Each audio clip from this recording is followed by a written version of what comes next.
যোহন 1:12 সেই সকলোকে ঈশ্বৰৰ সন্তান হ'বলৈ তেওঁ ক্ষমতা দিলে। কি লিখা আছে? সেই সকলোকে ঈশ্বৰৰ সন্তান হ'বলৈ তেওঁ ক্ষমতা দিলে। অৰ্থাৎ যিবিলাকে তেওঁৰ নামত বিশ্বাস কৰিলে, যিসকলে প্ৰভু যীশুখ্ৰীষ্টক বিশ্বাস কৰে, তেওঁলোকে ঈশ্বৰৰ সন্তান হ'বলৈ ক্ষমতা লাভ কৰে। আমি যদি ঈশ্বৰৰ ৰাজ্যলৈ গৈ তেওঁৰ সৈতে বাস কৰিব লাগে, তেন্তে তেওঁৰ সন্তান হ'ব লাগিব। আৰু তেওঁৰ সন্তান হ'বলৈ এই পৃথিৱীত এটাই বাট আছে, আৰু সেয়া হৈছে যীশুখ্ৰীষ্টক নিজৰ ত্ৰাণকৰ্তা ৰূপে গ্ৰহণ কৰাটো। যীশুখ্ৰীষ্টক নিজৰ ত্ৰাণকৰ্তা ৰূপে গ্ৰহণ নকৰাকৈ আপুনি স্বৰ্গলৈ যাব নোৱাৰিব।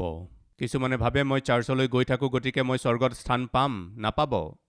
বাইবেল পঢ়োঁ নহয়, সেইকাৰণে স্বৰ্গত স্থান পাম। নাপায়।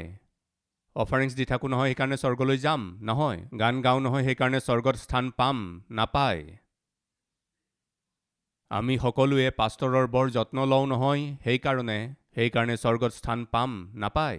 স্বৰ্গলৈ যোৱাৰ কেৱল এটাই পথ আছে, প্ৰভু যীশুখ্ৰীষ্টক নিজৰ ত্ৰাণকৰ্তা ৰূপে গ্ৰহণ কৰাটো।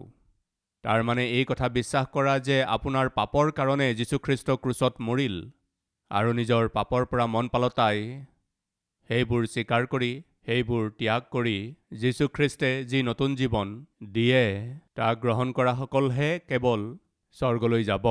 ইয়াকেই বাইবেলত নতুন জন্ম, মন পৰিৱৰ্তন, মন পালটন বুলি কোৱা হৈছে।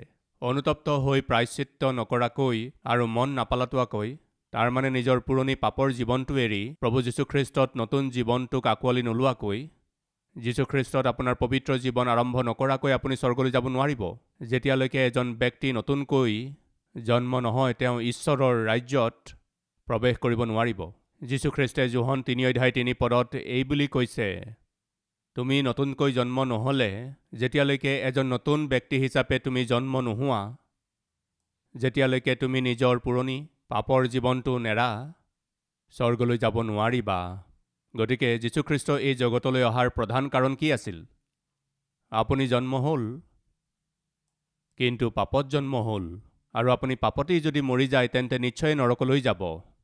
সেইকাৰণে প্ৰভু যীশুখ্ৰীষ্টে আপোনাক সুযোগ দিছে, যাতে আপুনি পাপতেই নমৰে, কিন্তু পবিত্ৰতাত শেষ হওক। কেনেকৈ? তেওঁক স্বীকাৰ কৰাৰ দ্বাৰা, তেওঁ যি ক্ষমা প্ৰদান কৰে তাক গ্ৰহণ কৰাৰ দ্বাৰা। আপোনাৰ পাপৰ কাৰণে আপুনি নৰকলৈ যাব লগা আছিল, কিন্তু এতিয়া আপুনি নৰকলৈ নাযায়, স্বৰ্গলৈ যাব। কিয়? কাৰণ আপুনি প্ৰভু যীশুখ্ৰীষ্টৰ ক্ষমাক লাভ কৰিলে, তাক আপুনি গ্ৰহণ কৰিলে। আপোনাৰ বাবে যীশুখ্ৰীষ্টে মূল্য পৰিশোধ কৰিলে। আপোনাৰ ঠাইত যীশুখ্ৰীষ্টে নিজৰ প্ৰাণ বলিস্বৰূপে দিলে। সেইকাৰণে আপুনি যদি তেওঁক বিশ্বাস কৰে আৰু গ্ৰহণ কৰে, তেন্তে আপুনি নৰকলৈ যাবৰ প্ৰয়োজন নাই, স্বৰ্গলৈ যাব। কাৰ্যৰ আৰম্ভণতকৈ শেষ ভাল। যিকোনো ব্যক্তিৰ জন্মৰ দিনতকৈ মৃত্যুৰ দিন অধিক ভাল। আগবাঢ়ি যোৱাৰ আগতে এটা প্ৰশ্ন মই আপোনাক কৰিব বিচাৰিছোঁ। ভাই ভনীসকল,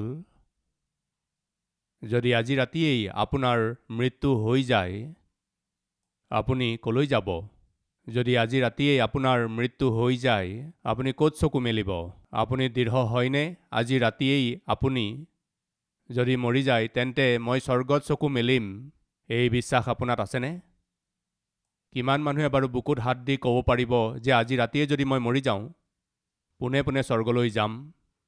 এইদৰে বিশ্বাস কৰাসকলে হাত দাঙি দেখুৱাবনে? ৰাইট, আজি আপোনাত 99% লোকে সম্পূৰ্ণ বিশ্বাসেৰে হাত দঙা নাই। আমিতো খ্ৰীষ্টিয়ান, প্ৰতিদিনে বাইবেলো পঢ়োঁ, খ্ৰীষ্টক বিশ্বাসো কৰোঁ, তেন্তে আমাৰ কিয় সেই বিশ্বাস নাই যে আমি মৰাৰ পাছত স্বৰ্গলৈ যামেই? আপোনাৰ বয়স কিমান? 30, 40, 50, 60, 70, 80 বছৰ। আপুনি জন্ম হওঁতে কৈ অহা নাছিল যে মৰাৰ আগতে কৈ যাব পাৰিব। কেতিয়া যাব আপুনি নাজানে, কেতিয়া মৰিব তাকো নাজানে। গতিকে যিহেতু আপুনি যোৱাটো নাজানে, তেন্তে সদায় আপুনি যুগুত হৈ থাকিব নালাগেনে? বাকী থকা দিনকেইটা বিশ্বাসেৰে জীৱন যাপন কৰিলে কিমান যে ভাল হ'ব। আপুনি এনেকুৱা এটা জীৱন যাপন কৰাটো ঈশ্বৰে বিচাৰে। সেয়া কেতিয়া সম্ভৱ? যেনেকৈ মই পূৰ্বে ক'লোঁ, আপুনি এই জগতলৈ আহোঁতে কৈ অহা নাছিল, আৰু যাওঁতেও আপুনি কৈ যাব নোৱাৰিব। কাৰণ আপুনি যোৱাটো আপুনি নাজানে। হয়তো আজি ৰাতিয়ে আপোনাৰ শেষ হ'ব পাৰে। সেয়ে কিমান যে ভাল আছিল যদি সকলো সময়তে আপুনি যুগুত হৈ থাকিব পাৰে। এই বাৰ্তা শুনি থকা এজনো নৰকলৈ যোৱাটো ঈশ্বৰে নিবিচাৰে। শুনিছেনে ভাই ভনীসকল? আপুনি হাত দাঙিব পৰা নাই। ঈশ্বৰে তাক দেখিলে। যীশু এই জগতলৈ আহিল আপোনাৰ কাৰণে, ক্ৰুচত বলি হ'ল আপোনাৰ কাৰণেই। তেওঁ মূল্য পৰিশোধ কৰিলে। আপুনি নৰকলৈ কোনোপধ্যে যাব নালাগে। মূল্য পৰিশোধ কৰা হ'ল। তথাপিও আপুনি কিয় নৰকলৈ যাব? মই স্বৰ্গলৈ যাম নে নাযাম বুলি কিয় হাত বান্ধি বহি আছে? কিয়? কাৰণ আপোনাৰ পাপ আছে কাৰণে। এতিয়াও আপুনি পাপত জীৱন যাপন কৰি আছে কাৰণে। সেই পাপে আপোনাক হাত দাঙিবলৈ দিয়া নাই। স্বৰ্গলৈ যামেই বুলি তেনেকুৱা বিশ্বাস আপোনাক বৃদ্ধি হ'ব দিয়া নাই। যি পাপে, যি বেয়া অভ্যাসে আজি আপোনাক হাত দাঙিবলৈ বাধা দিছে, সেই অভ্যাসেই আপোনাক নৰকৰ দুৱাৰমুখলৈ নি থিয় কৰাব। সুধিব খুজিছোঁ, আপুনি সেই পাপকেই সাৱটি ধৰি নৰকৰ দুৱাৰলৈকে যাব? নে সেই পাপক এৰি প্ৰভু যীশুখ্ৰীষ্টক গ্ৰহণ কৰি তেওঁৰ সৈতে স্বৰ্গৰ ফালে আগবাঢ়িব? মোৰ কথা এই সময়ত শুনি থকা এজনেও নৰকলৈ যাবৰ প্ৰয়োজন নাই। আপুনি নৰকলৈ যাবৰ প্ৰয়োজন নাই। কাৰণ আপোনাক নৰকৰ পৰা বচাবলৈ ঈশ্বৰে যি কৰিবলগীয়া আছিল তেওঁ সেই সকলোবোৰ কৰিলে। মূল্য পৰিশোধ কৰা হ'ল। এদিন এজন ব্যক্তিয়ে নিজৰ পৰিয়ালৰ সৈতে জাহাজেৰে যাত্ৰা কৰি আছিল।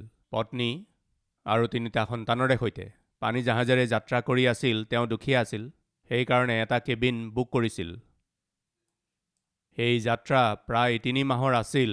সেইকাৰণে সন্তানৰ কাৰণে খোৱা বোৱাৰ কাৰণে ৰাতিপুৱাৰ ব্ৰেকফাষ্ট, দিনৰ লাঞ্চ বা ৰাতিৰ ডিনাৰ, এইদৰে খোৱা বোৱাৰ বাবে যি প্ৰয়োজন আছিল, অলপ চাউল, আটা, অলপ দালি, তেল, আচাৰ, মছলা, এই সকলোবোৰ তেওঁলোকে লগত লৈছিল। আৰু এইদৰে তেওঁলোকৰ জাহাজৰ যাত্ৰা আৰম্ভ হয়। প্ৰতিদিনে তেওঁ আৰু তেওঁৰ পত্নী আৰু 3টা সন্তানে আটা মাৰে আৰু ৰুটি বনায়, ৰুটি আৰু আচাৰ। দিনতো সেই আচাৰ আৰু ভাত। ৰাতি আকৌ দালি, ভাত আৰু আচাৰ। সেই জাহাজতেই এখন ৰেষ্টুৰেণ্ট আছিল। বিভিন্ন ধৰণৰ খানা তাত পোৱা গৈছিল। যেতিয়াই সেই ৰেষ্টুৰেণ্টখনলৈ চায়, তাত সদায় ভিৰ হৈ থাকিছিল। মানুহৰ ভিৰ আছিল। বহুত ৰাছ আছিল। ব্ৰেকফাষ্টৰ টাইমত গ'লে তেতিয়াও সম্পূৰ্ণ ৰাছ। বেলেগ বেলেগ আহাৰ আছিল। ইণ্ডিয়ান আছিল, আমেৰিকান আছিল, চাইনিজ আছিল, বেলেগ বেলেগ। কণ্টিনেণ্টেল আছিল, ইটালিয়ান আছিল, ভেৰাইটিজ অফ ফুড, বহুতো ডিছ আছিল। ৰাতিপুৱা আহাৰৰ কাৰণেও ৰেষ্টুৰেণ্টখন ভৰি থাকিছিল। সম্পূৰ্ণ বুফে ছেট, বিভিন্ন প্ৰকাৰৰ সোৱাদযুক্ত আহাৰ। গধূলি হোৱাৰ লগে লগে বিভিন্ন ধৰণৰ স্নেক্স, হাইটিজ সকলো উপলব্ধ আছিল। ডিনাৰ টাইমৰটো কথাই বেলেগ আছিল। ইমানেই ভেৰাইটি যে চিন্তাত পৰে। এদিন যেতিয়া এই ব্যক্তিজনে নিজৰ সন্তানৰে সৈতে যেতিয়া ঘূৰি আছিল, তেতিয়া ৰেষ্টুৰেণ্টৰ ওচৰলৈ আহি তেওঁৰ সন্তানকেইটা ৰৈ গৈছিল। ৰেষ্টুৰেণ্টৰ পৰা ওলাই অহা সুগন্ধ পাই সন্তানকেইটা আগবাঢ়িব পৰা নাছিল। বেচেৰা সন্তানকেইটাৰ ভৰি আগবঢ়াই নাছিল, তাতেই ৰৈ গ'ল। কাৰণ সদায় বেচেৰাহঁতে আচাৰ ৰুটি খাই আছিল। দালি ভাত খাই খাই আমনি পাই গৈছিল। কিন্তু বেচেৰা সৰু সৰু ল'ৰা ছোৱালী ৰেষ্টুৰেণ্টলৈ আহি ইমান ভেৰাইটি আহাৰ দেখি তেওঁলোকৰ লালতি পৰিবলৈ ধৰিছিল। তেওঁলোকে কিবা খাব বিচাৰিছিল। বাপেকে সন্তানকেইটালৈ চালে, সন্তানকেইটাৰ মুখেৰে লালতি পৰিবলৈ ধৰিছিল। বেচেৰা সৰু ল'ৰা ছোৱালী। লগে লগে সন্তানকেইটাৰ মন ঘূৰাবলৈ বাপেকে সিহঁতক আন কৰিবলৈ লৈ যায়। সেই ৰেষ্টুৰেণ্টৰ কাষেৰে যোৱা বাটটো বাপেকে সদায় এভইড কৰিছিল। সেইফালেৰে তেওঁ সন্তানকেইটাক লৈ নগৈছিল। সন্তানকেইটাই যদি কিবা বিচাৰে তেন্তে দিবলৈ পইচা নাই। যদি সিহঁতে কিবা খাবলৈ বিচাৰে তেন্তে কেনেকৈ সিহঁতক দিব? এদিন সন্তানকেইটাই লুকাই চুৰকৈ এই ৰেষ্টুৰেণ্টখনৰ ওচৰলৈ যায় আৰু বাহিৰৰ পৰা থিয় হৈ চাই আছিল। মাক বাপেকে সন্তানকেইটা ক'ত আছে বুলি বিচাৰোঁতে সন্তানকেইটাই এই ৰেষ্টুৰেণ্টখনৰ বাহিৰত আহি থিয় হৈ আছিল। আহাৰবোৰ চাই আছিল আৰু ৰং বিৰংবোৰ দেখি আছিল। সিহঁতক তেনেকৈ দেখি মাক বাপেক বৰ দুখী হ'ল। আৰে মই নিজৰ সন্তানকেইটাক সিহঁতৰ পচন্দৰ আহাৰ খুৱাব পৰা নাই। মই সিহঁতৰ পচন্দৰ মতে আহাৰ দিব পৰা নাই, মই সিহঁতক খুৱাব পৰা নাই। এই যাত্ৰা সোনকালে শেষ হোৱা হ'লে, আমি সোনকালে পাৰ গৈ পোৱা হ'লে,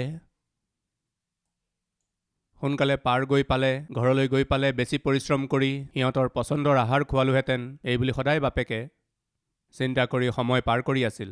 আৰু এটা সপ্তাহ বাকী আছে, 3 মাহৰ যাত্ৰা। আৰু এসপ্তাহ বাকী। এদিন সন্তানকেইটাই আহি বাপেকক সুধিছিল, পাপা, প্ৰায় 3 মাহ হৈ গ'ল, ৰুটি আচাৰৰ বাহিৰে আমি একো খাবলৈ পোৱা নাই, অন্ততঃ এবাৰ সেই ৰেষ্টুৰেণ্টখনলৈ আমাক লৈ যাওক, আৰু অন্ততঃ এবাৰ আমাক তাৰ আহাৰ খাবলৈ দিয়ক না। বৰ ৰিকুৱেষ্ট কৰিবলৈ ধৰিলে। সন্তানকেইটাৰ অৱস্থা বাপেকে চাব নোৱাৰিলে, আৰু বাপেকে ক'লে, ঠিক আছে, ব'লা আমি যাওঁ। এইবুলি বাপেকে নিজৰ হাতত থকা গোটেই খুচুৰা পইচাবোৰ লৈ ৰেষ্টুৰেণ্টখনলৈ যায় আৰু ভয়ে ভয়ে তালৈ যায়। নাজানো এই পইচাখিনি যথেষ্ট হ'বনে নাই, এইবুলি ভয়ে ভয়ে গৈছিল। হাতত পইচা লৈ কাউণ্টাৰৰ ওচৰলৈ যায়। ভাই, মোৰ 3টা সন্তানক কিবা ভাল খাবলৈ দিয়ক, মোৰ এইকেইটা পইচা আছিল, লৈ লওক। কাউণ্টাৰত থকা ব্যক্তিজনে কয়, আপুনি কিবা ভাল খাব বিচাৰিছে? বিৰিয়ানী খাব বিচাৰিছে? ৰুটি খাব বিচাৰিছে? হয়। আগতে আপুনি এই ৰেষ্টুৰেণ্টখনলৈ অহা নাই নেকি? নাই অহা। তেন্তে সদায় ক'ত খাইছিল? আমাৰ সৰু কেবিনটোত এটা সৰু ষ্ট'ভ আছে, তাতেই দালি ৰুটি বনাই খাইছিলোঁ। আৰে, যোৱা 3 মাহত আপুনি এবাৰো ৰেষ্টুৰেণ্টলৈ অহা নাই? আহিছিলোঁ, কিন্তু ইয়াৰ জিলিক মিলিক দেখি এইবোৰ বৰ মূল্যৱান যেন আমাক লাগিল, সেইকাৰণে কেতিয়াও নাখালোঁ। আপোনালোকে কেতিয়াও ব্ৰেকফাষ্ট আদি খোৱা নাই? নাই, খোৱা নাই। কিমানজন? 5 জন। আপোনালোক 5 জনেই না ডিনাৰ কৰিলে, লাঞ্চ কৰিলে, না ব্ৰেকফাষ্ট কৰিলে? নাই নাই, খোৱা নাই। কিন্তু কিয়? আমাৰ ইমান টকা নাছিল। আৰে, তোমাৰ মগজ বেয়া নেকি? আৰে, তুমি যেতিয়া টিকেট লৈছিলা তাতেই ৰাতিপুৱাৰ ব্ৰেকফাষ্ট, দিনৰ লাঞ্চ, ডিনাৰ সকলোৰে পইচা লোৱা হৈ গৈছে। সেই কথা শুনি বাপেকৰ মুখৰ মাত যেন নোহোৱা হৈ গ'ল। আৰে, হয়নে? টিকেটৰ লগতেই ব্ৰেকফাষ্ট, লাঞ্চ, ডিনাৰ সকলোৰে পইচা লৈ লোৱা হৈছিল? হয়, নহ'লে কি? তাৰমানে মই ব্ৰেকফাষ্ট, লাঞ্চ, ডিনাৰ সকলো খাব পাৰোঁ, যিমান ইচ্ছা খাব পাৰোঁ? হয়, আৰু কি? এই কথা শুনি বাপেকৰ মন বহি গ'ল। 3 মাহ ধৰি সেই সৰু কেবিনটোত বৰ কষ্টেৰে চলি আছিল। সন্তানে ভাল আহাৰ বিচাৰি আছিল, কিন্তু এদিনো মই সন্তানকেইটাক ভাল আহাৰ দিব নোৱাৰিলোঁ। 3 মাহ ধৰি মই নিজৰ পেট মাৰিলোঁ, সন্তানৰ পেট মাৰিলোঁ, পত্নীৰ পেট মাৰিলোঁ, সকলোকে ভোকত ৰাখিলোঁ। এইবোৰ কথা শুনি বাপেক বৰ দুখী হ'ল, বৰ নিৰাশ হ'ল। জানেনে কিয়? কাৰণ যিবোৰ বস্তুৰ আনন্দ তেওঁ ল'ব লাগিছিল, সেইবোৰ লোৱা নহ'ল। তেওঁ তাত আহাৰ কিয় খোৱা নাছিল? কাৰণ তেওঁ বাস্তৱিকতাটো জনা নাছিল। ভাই ভনীসকল, সেই ভাইজনৰ ওপৰত আপোনাৰ দয়া জন্মা নাইনে? কিন্তু এটা কথা জানেনে, তাতকৈও দয়নীয় স্থিতিটো হৈছে এই সময়ত মোৰ কথা শুনি থকা 99% লোকৰ। মই যেতিয়া সুধিলোঁ স্বৰ্গলৈ যাবই বুলি কিমানৰ বিশ্বাস আছে, বহুতেই হাত দাঙিব নোৱাৰিলে। আমি স্বৰ্গলৈ যাব নোৱাৰিম নেকি? কিয় নাযাব স্বৰ্গলৈ? কাৰণ আমিতো পবিত্ৰ নহয়। আপুনি পবিত্ৰ নহয়, পাপী। এই কথা জানিয়েইতো যীশুখ্ৰীষ্ট এই জগতলৈ আহিল আৰু নিজৰ প্ৰাণ দিলে, যাতে আপুনি এটা পবিত্ৰ জীৱন পাব পাৰে আৰু আপুনি স্বৰ্গলৈ যাব পাৰে। আপুনি মই যি শাস্তি পাব লগা আছিল তাক যীশুৱে নিজৰ ওপৰত ল'লে। যীশুখ্ৰীষ্টত ক্ষমা আছে, এই কথা বিশ্বাস কৰিলেই যথেষ্ট। আপুনি আৰু মই ঈশ্বৰৰ সন্তান হোৱাৰ ক্ষমতা লাভ কৰোঁ। আপোনাৰ নাম জীৱন পুস্তকত লিখা হয়। আপুনি নৰকলৈ যাব নালাগে, দুখী হৈ হাত কোচাই থাকিব নালাগে। তাৰ কাৰণ কি জানেনে? কাৰণ আপোনাৰ শাস্তি ক্ষমা কৰা হ'ল। নৰকৰ সেই জুইৰ পৰা আপুনি ৰক্ষা পাব পাৰে, কাৰণ যীশুখ্ৰীষ্টে আপোনাৰ পাপৰ বেজ সম্পূৰ্ণৰূপে পৰিশোধ কৰিলে। আপুনি কেৱল তেওঁৰ ওপৰত বিশ্বাস কৰিব লাগে। বাইবেলত কি লিখা আছে? যিজনে নিজৰ সকলোবোৰ সম্পত্তি দান কৰিব, তেওঁ স্বৰ্গলৈ যোৱাৰ অধিকাৰ পাব, এইবুলি লিখা আছে নেকি? যিসকলে শুভবাৰ্তা প্ৰচাৰ কৰিবলৈ নিজৰ প্ৰাণ দি দিয়ে, তেওঁ স্বৰ্গলৈ যাবলৈ পাব, এইবুলি লিখা আছে নেকি? নাই। তেন্তে কি লিখা আছে? তথাপি যিমানবিলাকে তেওঁক গ্ৰহণ কৰিলে, তেওঁবিলাকক তেওঁ ঈশ্বৰৰ সন্তান, ঈশ্বৰৰ ল'ৰা ছোৱালী হোৱাৰ ক্ষমতা দিছে। ইমান সহজ। এতিয়া এটা উদাহৰণ কৈছিলোঁ নহয়, তোমাৰ সকলোবোৰ মূল্য পৰিশোধ কৰা হ'ল। এতিয়া তুমি এটকাও পইচা দিব নালাগে। এই কথা জনাৰ পাছত সেই ব্যক্তিজনে ব্ৰেকফাষ্ট, লাঞ্চ, ডিনাৰ নিজৰ কেবিনত খাবনে, নে ৰেষ্টুৰেণ্টলৈ গৈ আৰামেৰে খাব? আপুনি কি কৰিব কওক? কি কৰিব ভাই, আমাৰ জীৱন এনেকুৱাই হৈ গ'ল। আমাৰ ভাগ্যই এনেকুৱা। যদি আপুনি সেই কেবিনতে সোমাই আচাৰ ৰুটি খাই থাকে, তেন্তে আপোনাতকৈ মূৰ্খ কোনো নাই, হয়নে নহয়? তেনেকৈয়ে আপোনাক পাপৰ পৰা ৰক্ষা কৰিবলৈ ঈশ্বৰে যি কৰিব লগা আছিল সেই সকলো তেওঁ কৰিলে। আপোনাৰ ওপৰলৈ আহিবলগীয়া সকলোবোৰ শাস্তি তেওঁ ক্ষমা কৰিলে। এতিয়া আপুনি স্বৰ্গলৈ যাবনে এইবুলি সুধিলে, আৰে আমিনো কি স্বৰ্গলৈ যাম? মোৰ নিচিনা পাপী, মোৰ নিচিনা মূৰ্খই, মোৰ নিচিনা অযোগ্যই স্বৰ্গলৈ কেনেকৈ যাব? মোৰ জীৱন এনেকুৱাই হৈ গ'ল, মোৰ অন্তও এনেকুৱাই হ'ব। এইদৰে কয় যদি আপোনাতকৈ ডাঙৰ মূৰ্খ কোনো নাই। ভাই শুনিছেনে, ভনী শুনিছেনে? আপুনি এনেকুৱা মূৰ্খনে? বাইবেলে কৈছে, যিসকল খ্ৰীষ্ট যীশুত আছে তেওঁলোকলৈ দণ্ডাজ্ঞা নাই। ৰোমিয়া পত্ৰৰ 8:1 আহক একেলগে পঢ়োঁ।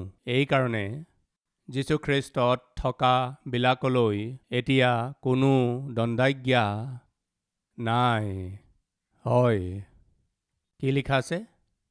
যিসকলে যীশুখ্ৰীষ্টত বিশ্বাস কৰে তেওঁলোকৰ ওপৰত দণ্ডাজ্ঞা নাই। ইমান যে সহজ, ইমান যে সৰল এটা বাট আমাৰ বাবে ঈশ্বৰে প্ৰস্তুত কৰিলে। সেইকাৰণেই যীশুখ্ৰীষ্টে কয়, ময়েই বাট, সত্য আৰু জীৱন। মোৰ যোগেদি নগ'লে কোনেও পিতৃৰ ওচৰলৈ নাযায়। বাস্তৱিকতে আমি যদি চাওঁ, দেখা পাওঁ আমাৰ পাপৰ কাৰণে, আমাৰ অপৰাধৰ কাৰণে আমি শাস্তি পাব লাগে। আৰু সেই শাস্তি কি? নৰক। ইয়াৰ পৰা আপুনি যদি এবাৰ নৰকত ভৰি দিলে, নৰকৰ এটা কথা আছে, নৰকত সোমোৱা দুৱাৰ আছে কিন্তু ওলোৱা দুৱাৰ নাই। এবাৰ যদি আপুনি নৰকত সোমাল, তেন্তে বাহিৰলৈ ওলাই অহাৰ বাট নাই। কোনেও আপোনাক তাৰ পৰা বাহিৰ উলিয়াই আনিব নোৱাৰে। ৰিকমেণ্ডেশ্যনে তাত কোনো কাম নকৰে, ঘোষে একো কাম নিদিয়ে। আপোনাক নৰকৰ পৰা কোনেও বাহিৰলৈ উলিয়াই আনিব নোৱাৰে। ধনী মানুহজনে নৰকৰ জুইত জ্বলি থাকোঁতে কি কৈছিল জানেনে? স্বৰ্গত বহি থকা আব্ৰাহামলৈ চাই আৰু আব্ৰাহামৰ কোলাত লাজাৰক বহি থকা দেখা পায়, হে পিতৃ আব্ৰাহাম, সেই লাজাৰক পঠিয়াই দিয়ক, যাতে পানীৰ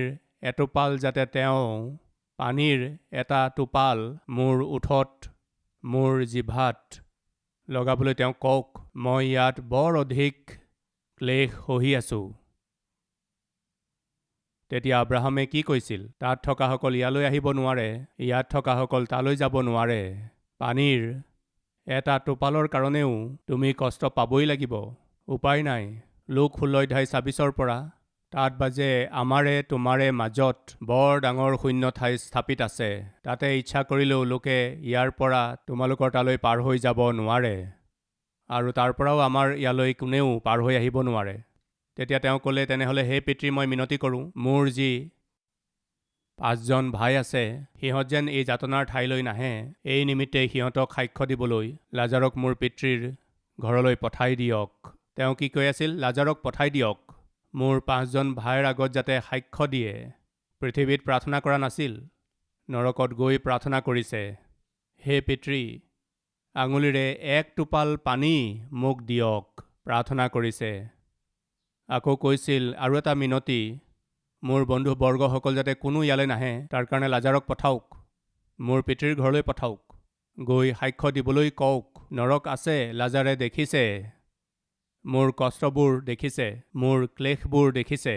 গৈ মোৰ ভাইবিলাকক সাক্ষ্য দিবলৈ কওক, যাতে তেওঁৰ সাক্ষ্য শুনি তেওঁলোকে বিশ্বাস কৰে আৰু নৰকৰ পৰা বাচে। দয়া কৰি লাজাৰক পঠাওক, মোৰ ঘৰলৈ পঠাওক, মোৰ গাঁৱলৈ পঠাওক, মোৰ লোকসকলৰ ওচৰলৈ পঠাওক, যাতে তেওঁ সাক্ষ্য দিব পাৰে যে নৰক আছে।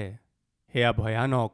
আজি যিসকল নৰকত আছে, তেওঁলোকে বিচাৰে যাতে কোনোবা গৈ তেওঁলোকৰ ঘৰৰ লোক, পৰিয়ালৰ লোকক কয়। নৰকলৈ যোৱা আপোনাৰ পৰিচিত, আপোনাৰ বন্ধুবৰ্গই এই বুলি আশা কৰে যেন আপোনালোকলৈ এটা নিবেদন, এটা প্ৰাৰ্থনা, যাতে ইয়াত থকা কোনেও নাহে। ঈশ্বৰেও কৈছে, তোমালোকে নৰকলৈ যাবৰ প্ৰয়োজন নাই, কাৰণ মূল্য পৰিশোধ কৰা হৈ গ'ল।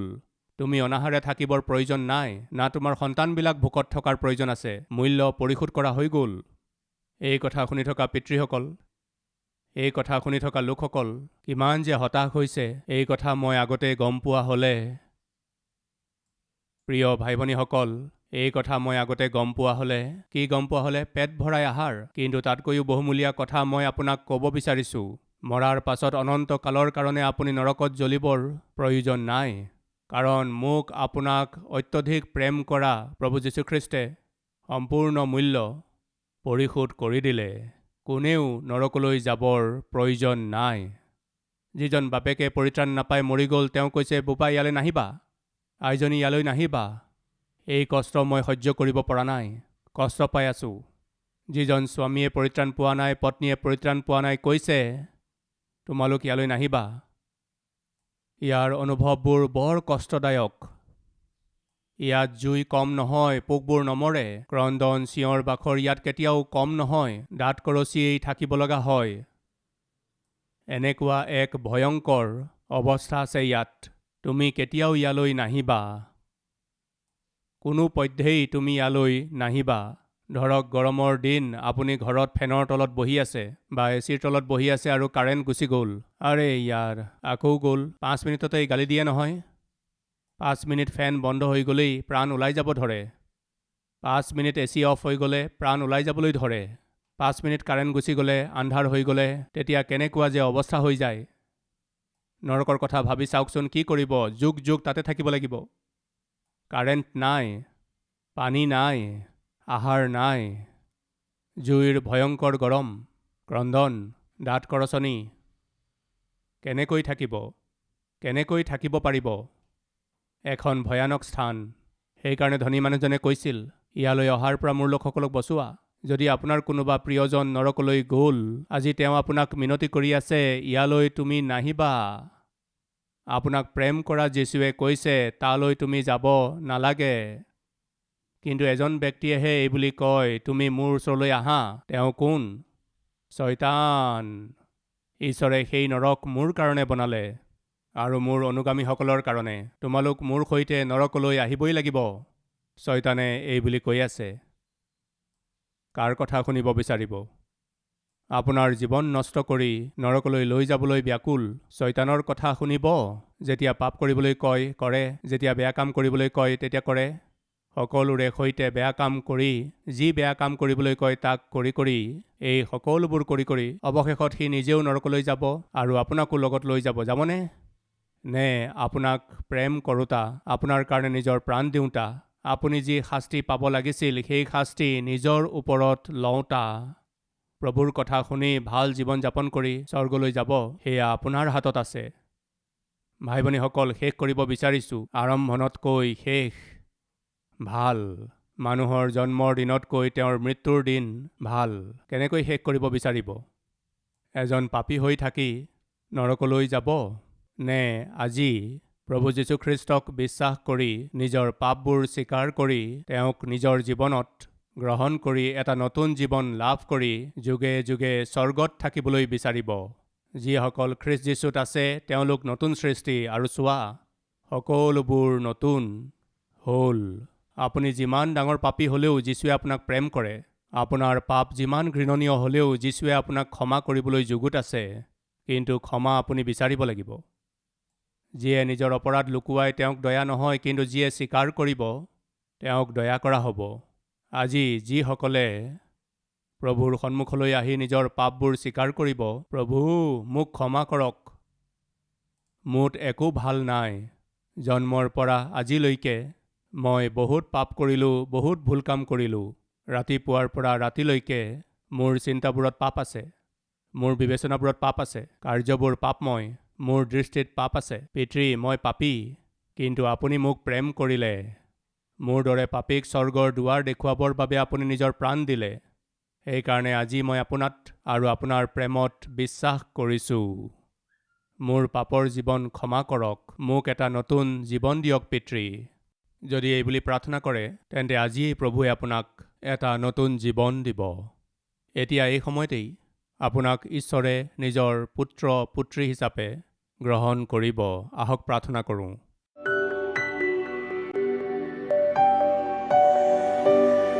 পবিত্ৰ পিতৃ, আজি প্ৰাৰ্থনা কৰি থকা প্ৰত্যেককে আপুনি চুৱক, প্ৰত্যেককে আপুনি ক্ষমা কৰক পিতৃ।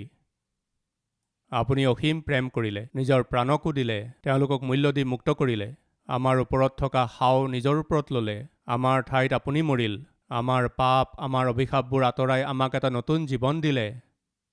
এজন পাপী হিচাপে নহয়, কিন্তু এজন পবিত্ৰ ব্যক্তি হিচাপে নিজৰ জীৱনৰ শেষ কৰিবৰ বাবে, স্বৰ্গৰ পথ প্ৰস্তুত কৰিবৰ বাবে আপুনি সকলোবোৰ কৰিলে। এনেকুৱা এক সুন্দৰ জীৱন, এনেকুৱা এক উদ্ধাৰ আমাক বিনামূলীয়াকৈ আপুনি দি আছে।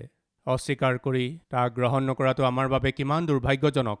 পৰিত্ৰাণক যদি অৱহেলা কৰে, তেন্তে আপুনি কেনেকৈ সাৰিব পাৰিব? পিতৃ, এই প্ৰশ্নৰ উত্তৰ আমাৰ হাতত নাই।